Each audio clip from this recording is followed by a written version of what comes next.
What's happening, everybody? Back with another beautiful P car. I'm John Morley. This is Canyon State Classics, and we're bringing you a 1981 Porsche 930 Turbo.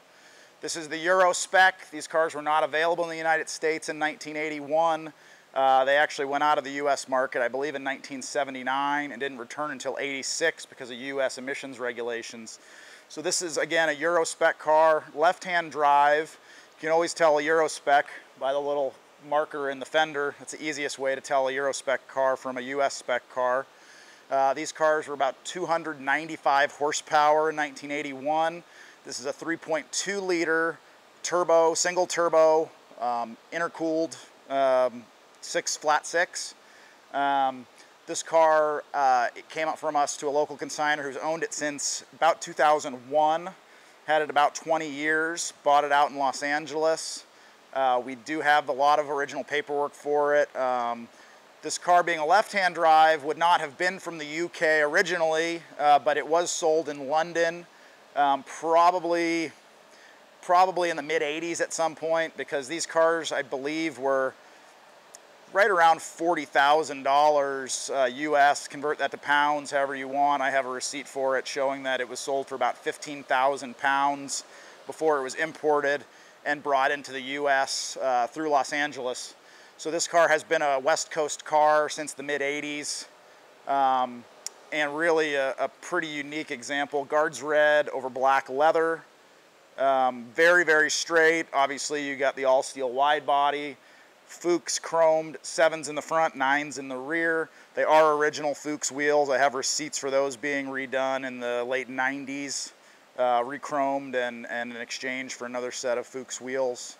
This car is a very neat car. These, again, didn't come back to the U.S. until 1986, where they were only about 280 horsepower. So this is about 20 more horsepower than the U.S. versions that came from '86 to '89, which was the final year for the 930. Very solid, rust-free car. Being an '81, we can't run a Carfax on it. We don't really know all the history on the car. Car does show about 187,000 miles. It's been well lived, been really well taken care of, and pretty much fully restored at some point. I mean, you've got no rock chips. You've got a beautiful, what I believe an original Porsche windshield. Could be the original glass. It is the Securite German glass on the windshield. Dash is excellent, no cracks. Leather seats are all very good. Bolsters are nice. It does have sport seats in it, which is kind of common for the turbos. We've had this car in the air, very dry underneath. Engine's very dry. From the receipts we have, top end was rebuilt on it around 150,000 miles. It's also had, you know, reseal work done since then, so very tight and dry. No smoke, no leaks, sounds good, boosts good. Very fast car, a lot of fun to drive. You know, fully optioned. These 930s came with just about everything in them. Sunroof. This car has a high-end stereo system. That's all period correct stuff from probably the mid-90s. Sounds really good. And again, everything works. No rust. No obvious signs of accidents.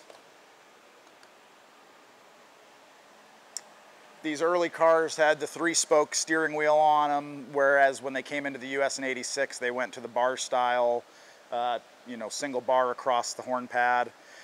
These cars have a 4-speed transmission in them. There's kind of a heavy-duty transmission to take the horsepower, whereas all the other cars had the 915 5-speed transmission. These used a 4-speed up until '89, when they put a beefed-up version of the G50 in the last year of the U.S. production cars. After these came the 964 turbos in, I believe, 1991, up through there.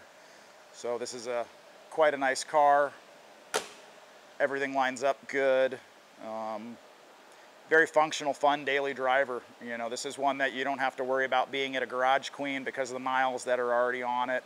You know, get out and drive it. The previous owner put about 7,000 miles on it during his 20 years of ownership, and really hates to get rid of the car, but he's getting up in the years and he's having problems finding a reliable mechanic that'll maintain it for him, and he figures now is the time to sell it and take advantage of the hot market on these Porsches.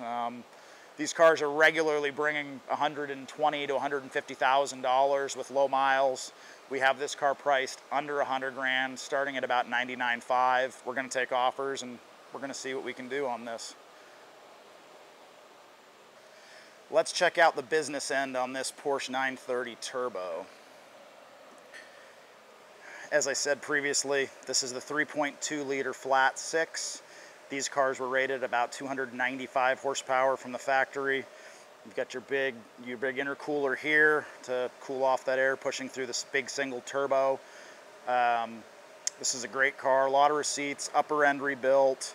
You do have a more updated AC compressor on it instead of the big square York style compressor, so it does make the AC work quite a bit better than those old units and robs less horsepower from them. Motor sounds great, revs out to about 6,200 RPMs on the red line. Very fun to drive. Once that turbo boost kicks in, really feel it, and that's why they call these cars the widow maker, because if you're not paying attention around the turn and you get into boost, they're very tail happy, and this thing will spin off and be off the road before you know it. Again, about 188,000 miles, 188,700 to be exact on the odometer right now. It's got a lot more life to live. These motors are really bulletproof, and if you take care of them, they'll run for a long time.